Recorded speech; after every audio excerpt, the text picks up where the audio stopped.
Hey Anna, Davide here. I miss my bus again. If you have 30 minutes, I would like to discuss you with something that I had in my mind. And let's move to Teams so I can show you. Hey Davide, what's up? Yeah, you know what? I was thinking if there could be a way for me to get notified when the bus is close to my office so I can just walk out and catch the bus and not miss as usual. You work with computers. Do you have any idea on how to do that? I actually do have one idea that I think you might find really interesting. And I don't know if you knew this, but King County, or basically the Seattle area, and many big cities do this as well. But they basically release two sets of data which might help you in this kind of challenge you're trying to solve. The first piece of data is a flat file, and it basically contains some information about the different bus routes. So you might be able to use this to figure out, where your bus goes and which routes you might want to look at.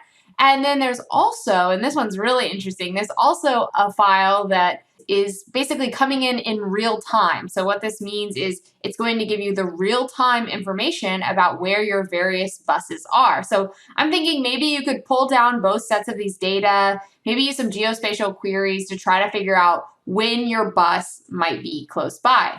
Yeah, no, that's absolutely great. I can use it to create a microservice solution, so I can get the data, store the data in a database, show it in a website, and maybe use some service to notify my phone when the bus is close to me, right? Yeah, definitely. And, I really think that you could use Microsoft Azure for this new application that you're building. And whether your goal is to modernize apps, build cloud native apps, collaborate and contribute to open source, integrate AI into your applications, or even use a bit of DevOps, Azure is going to provide developers the right tools for the right job to get, basically whatever work you're trying to get done. Yeah, no, absolutely. And I need some service here because I will have JSON data, so I need to store it into a document database, and then I have geospatial data, so I probably need to run something on the cloud with a geospatial library. Yeah, let me think about it, but that sounds pretty interesting. And definitely I can create a geofence and get a notification when the bus is in the geofence. So yeah, that seems doable. Yeah, you could definitely do all of that, but I think you could make it a lot easier on yourself if you just use Azure SQL. Let me tell you a little bit about it. So Azure SQL is directly linked to SQL Server, which is an industry-leading enterprise database. It's been around for over 25 years. Now, Azure SQL has three main deployment options, and I want to tell you a little bit about each of them and why you might use one versus the other. So the first one is SQL Server on an Azure virtual machine. And this is exactly what it sounds like. It's just SQL Server running on a virtual machine in our cloud. And basically what this means is you get to pick the version of SQL Server. You also get to pick the OS, whether it's Linux or Windows. And you get full control over that SQL Server. So this is really great for people who need access to the OS or are using third-party apps that might need access to the OS. So that's SQL Server on Azure VM. This is known as Infrastructure as a Service, or IaaS. Now, if you abstract one layer above that and say, I don't necessarily need access to this OS, I kind of want an evergreen version of SQL, that's where you get into our Platform as a Service, or PaaS type of offerings. And the first one I wanted to mention is Azure SQL Managed Instance, because this is still, if you need instance scoped features, then basically we're going to give you that. You're going to basically get a managed SQL server. So this is going to be a great option for folks using things like Service Broker, CLR, machine learning services. You can use those right in Azure SQL Managed Instance. And this is going to be easier to migrate to than some of our other PaaS offerings because it's so compatible with SQL Server.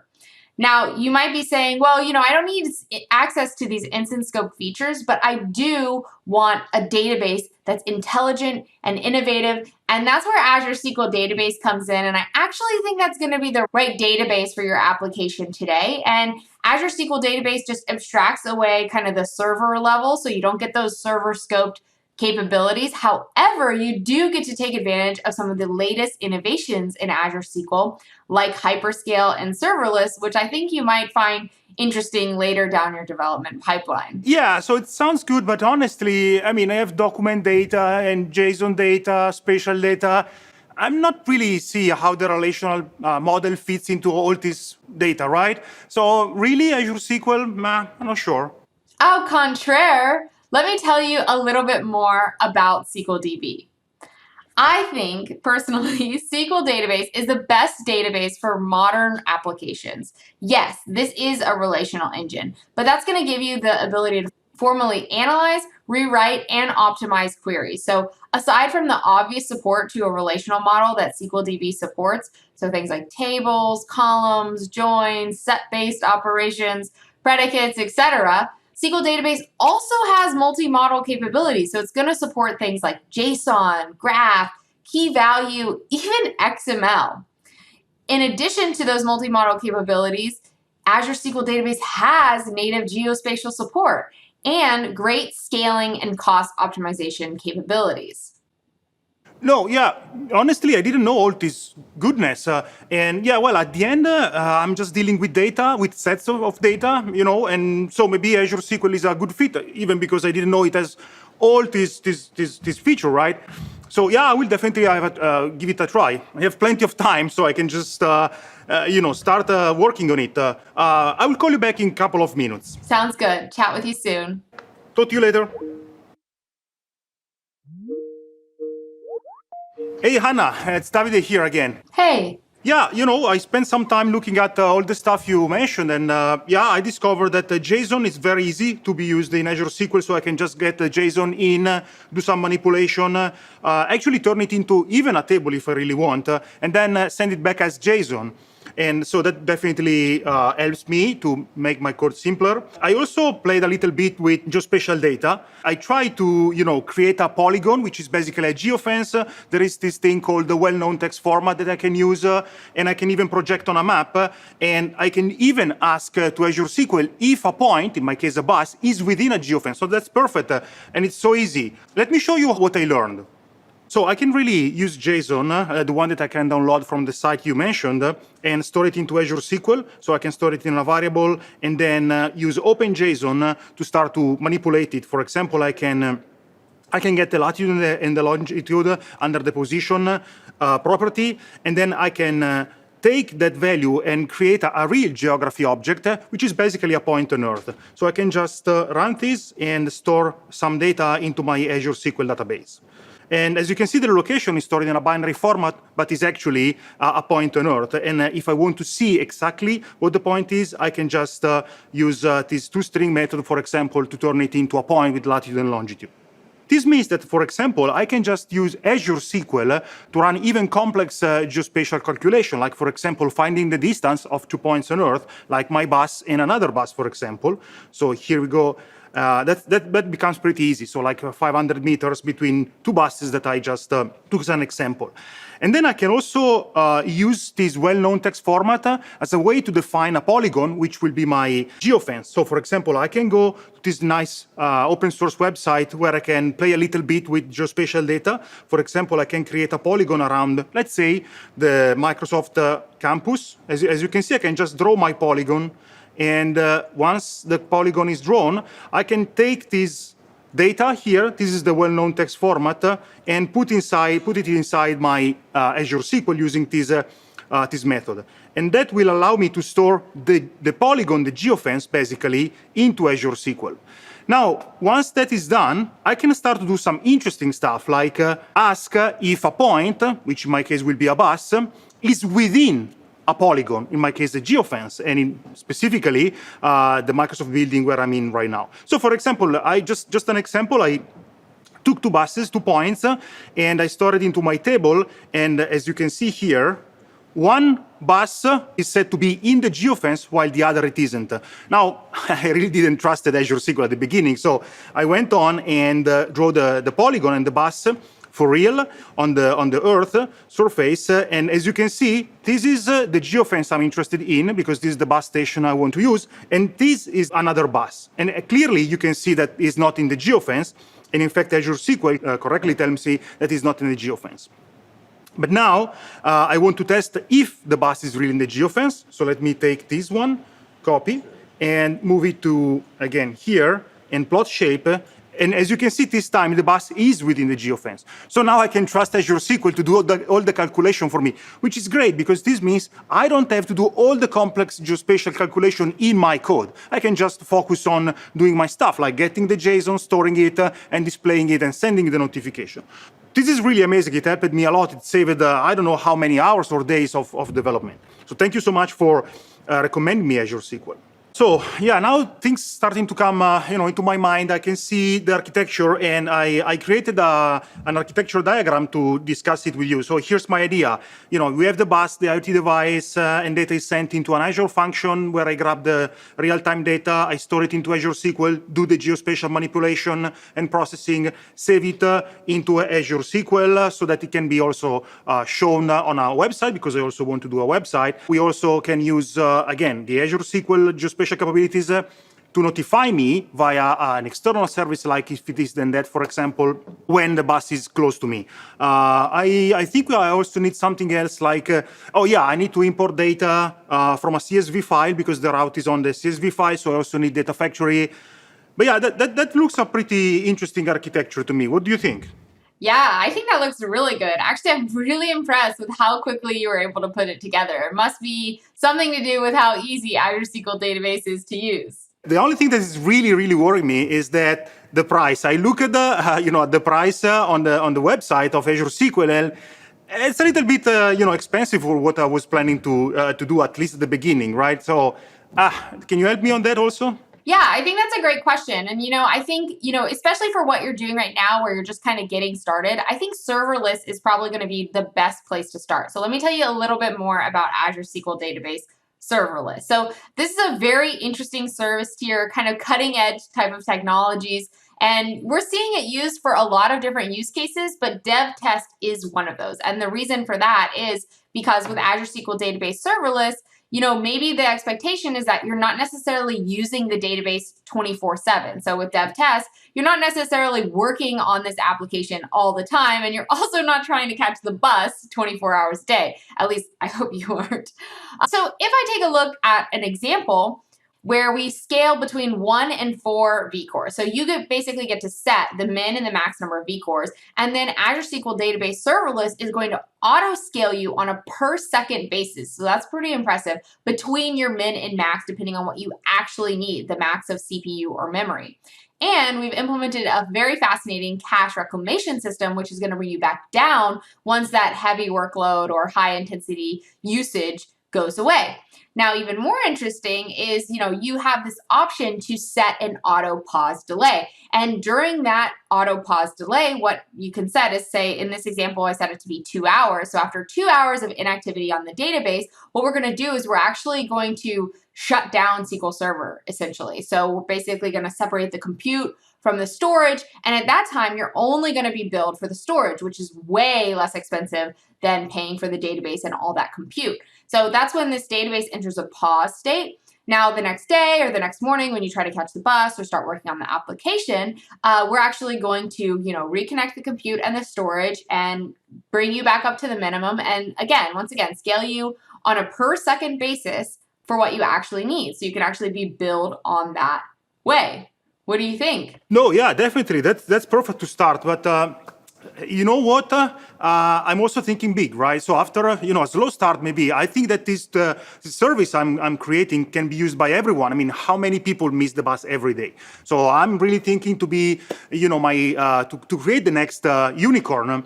So I'm thinking to a database for when we grow up, that can be distributed, that can, have a separate compute and storage, so I can elastically scale, and, maybe can have geo-replication, and all this stuff. And again, so I'm not sure Azure SQL is the right database for me. It's good to start, but when I grow, I really need something serious, and, Davide, this is actually really strange, but you're almost exactly explaining something that does exist. It's called Azure SQL Database Hyperscale.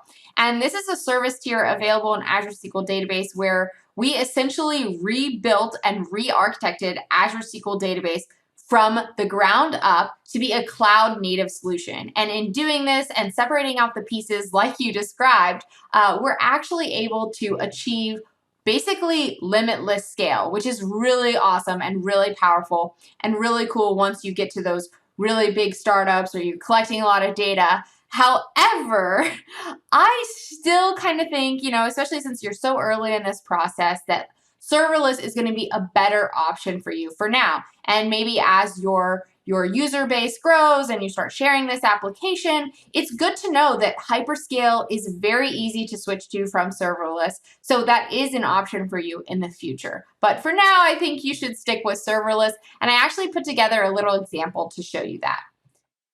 So here what we're seeing is just the information about the serverless database. So we can see it is being billed on a per second basis on what I use. And you'll also see on the right, the cost is very low. And on the left, I'm able to scale between the min and max vCores, which I set. And I can even set that auto pause delay timer, which I mentioned. So here I set it to 2 hours, and after that, it will go to pause, and I'll only be billed for the storage. So if I go back to the overview, you're going to see that same information here in a summary form. But what I find more interesting is if I take a look at the last 24 hours at the app CPU build, I'm going to see that last night when I was trying to catch the bus or work on this application, I was being billed for what I actually used. Then when I wasn't working on it, I wasn't billed at all because the database was in a pause state. Now, I also created a quick Azure function, and this is just a timer trigger. So basically every 15 seconds it runs. And what it's doing is it's going to check that real-time bus data. So it's going to see if there are any buses in my monitored routes, and then it's going to see if any are in the geofences that I set, like you showed us earlier. Now, there's nothing active right now, but if there was, what it would do is trigger this if this then that type of application. This is a very free, easy to use tool. You can see it here. And basically what it does is if it's triggered, so if a bus is in the geofence, then we're going to send a notification to your phone. And the notification will look something like this. So basically it will say your bus and then the name of the route is either entering or exiting the geofence. So you know if you missed it, or you know if it's probably time for you to go leave and try to catch it. Absolutely. This is exactly what I need. Simple, lean, no complexity at all. Just using, what Azure SQL give to me. Absolutely. You know what? I know I'm picky, but really, I think, I think big. I know I shouldn't, as you said, but I'm thinking big. And the moment we want to start hire people, maybe not everyone will be, super expert or proficient in C# and .NET. And, in the microservices world, maybe something is done in Python, something is done in Java. So I'm a little bit worried also that Azure SQL can actually work with all these, different non-Microsoft languages. Azure SQL Database can support you there as well. Azure SQL Database supports drivers and all sorts of languages. So what you see on this page is you're seeing some information about the various OSs you can connect to. So you can see no problem connecting from any Linux type of distribution versus Windows. And then on top of that, you see all these different languages that we have drivers and libraries to support you in connecting from those languages, whether it's C#, whether it's Node, whether it's PHP, Python, Ruby, Go, you name it. We're going to have tools out there to make it easier for you to connect. Now, the other thing I thought you might find really interesting is GitHub integration, because GitHub is such a big part of most developers' life cycles. And so I thought it would be really interesting to share how you can make this all part of one kind of workflow if you want. So what we have is this thing called Azure Static Web App. So this is a relatively new thing. It's available in public preview today. But what it does is it combines your static content, so like a web application, with an Azure function. So you can kind of package it all nicely together. And it's all source controlled through GitHub. So whenever you push up a commit, it can kind of kick off a build process, and you can go ahead and, update your application as you make it nicer and look nicer and more functional and all that sorts of good stuff that you're going to do as you bring this towards like this huge service that lots of people are using. Now, one other thing I wanted to mention is for Azure SQL Database, we have similar capabilities available as well. So there's this thing called Azure SQL Actions through GitHub, which you can use to basically update your database as your database updates, as your application has to update. So I thought it'd be interesting to show you an example of the Azure Static Web Apps as well as those GitHub integrations. So what we have here is my Azure Static Web Apps and my GitHub code. And basically this is the YAML file or the workflow file. And this is pretty straightforward, but two things I wanted to call out was the app location, so you can see where the app is sourced, as well as the API location. And note that these are written in 2 different languages, so that's something you could do here as well. And the other thing I wanted to call out was this deploy database job. So within this same workflow, I'm actually going to be using that Azure SQL action to update my database using a DACPack file as needed. So just something interesting to call out and show you that it's possible for Azure SQL DB as well. Let's go back to the function and take a look at what that looks like. So this is a very simple function. It's just one function. It's called show bus data. It's an HTTP trigger, and it's basically running get monitored bus data. So I said, okay, let's go look at what that does. And this is really interesting because it's communicating in JSON. It's making an Azure SQL connection, and it's going to grab the results from this stored procedure. And again, this is going to be returning JSON data, which we can use for the application. So if I switch over to Azure Data Studio, you see my database, you see that stored procedure. So we can just take a look at what it's actually doing. And it's basically returning the last geospatial data for the bus closest to the geofence. So it's doing some joins to kind of figure out what that is, and ultimately it's going to be returning the last 50 points that are close to my route and my geofence. Now, if we just go ahead and execute this to see what that result looks like, what we're going to see is it's going to give us a multi-point type of response. And this might look kind of familiar from earlier. These are basically coordinates that we can use, geospatial coordinates that we can use to kind of place where your bus is on a map. So if I hop back to VS Code, what I can do is I can go into the application, and this is written using Vue.js, which is, kind of all the cool kids are using this. But what it is it's basically getting the JSON from the Azure Static Web App function, so that's the API-bus. It's taking that data and plotting the WKT data just like you did earlier in that open source tool. Now, one other thing I want to say is as I make changes, so I'm just going to commit up changes. As I make changes, of course, I'm pushing it up to GitHub, and it's going to kick off a workflow. And we'll take a look at that in a second, but I also wanted to show you what it looks like in the Azure portal. So here's my bus app. It's a static web app, like I mentioned. On the left-hand side, I'm going to be able to get some insights on the functions. But on the right-hand side, what I'm going to see is, maybe this is interesting, the URL for the application. So I can see the application here. I can see my buses in my monitor bus data that are either in my geofence or close to my geofence. So it's cool to see the application running. But what you can also see on the right-hand side is that it's sourced through GitHub, and I can go right into the GitHub action runs. Now, this is going to combine a few things that we've seen. The first thing is we see this commit changes, which I just pushed up from VS Code, and you can see the 2 jobs that are running for the Azure Static Web Apps, as well as the Azure SQL Actions. Now, I just wanted to show you an example of one that I ran a little bit before this, and take a look at the deploy database job. So you can see here the steps that it's doing. It's using those Azure SQL Actions to actually update my database as needed. So that was kind of a lot, but it's a really interesting example to show you how all these things can work together. Really, I didn't have the idea that Azure SQL was so awesome. It really is. It really is just a really cool database. Before you run, I wanted to share just a few more resources for you and maybe others watching that might be interested in learning more about Azure SQL. Now, the first resource, which I think is going to be the most valuable, is our YouTube channel, Azure SQL YT.aka.ms link. And basically, this is where you can find all sorts of new examples. We actually even have a playlist called the Azure SQL Developer, which Davide stars in, and you can see more topics similar to this one.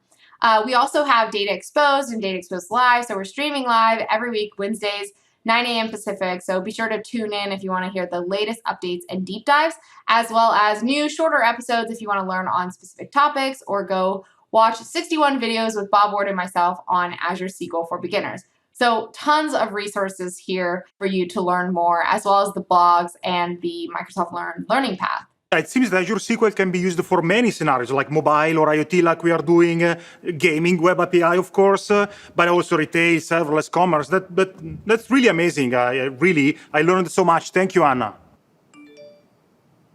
Oh, look, notification is here. My bus is coming. I have to go. Bye. See you later. While I still have you, I thought you'd be interested to hear what's new in Azure SQL, and there are 4 main areas for what's new. The first is migration. These are some pretty substantial updates. We just released for Azure Migrate, a new end-to-end experience for assessing and migrating your databases and applications to Azure SQL. So I think you'll find this one really interesting. It just launched. We also just released in limited preview an inline migration experience so you can migrate to Azure SQL all from Azure Data Studio. So that's an exciting one as well. In security, we recently announced Always Encrypted with Secure Enclave, something available in SQL Server 2019, is now available in Azure SQL Database, as well as Azure SQL Auditing for log analytics, Microsoft Operations, and Event Hubs recently went generally available. So that's exciting as well. This one's been a long time coming. Third, around data movement, there are a few new things. One is long-term retention. This is available for Azure SQL Database already and recently went public preview for Azure SQL Managed Instance. So if you want to keep your backups for longer than 35 days, this is a great option for you. We also announced geo-replication for Azure SQL Database Hyperscale. So this was available in the other service tiers, but new to Hyperscale. So when Navide's application really takes off, he'll be able to scale it globally as well as limitlessly with Azure SQL Database Hyperscale. And finally, we just announced that coming soon will be maintenance windows for Azure SQL Database and Azure SQL Managed Instance. Again, this is a big one because people want to know when we're kind of rolling updates, and this is going to give you the next step of granularity in seeing that available. So that's our updates. We hope you enjoyed this session. Thanks for joining us.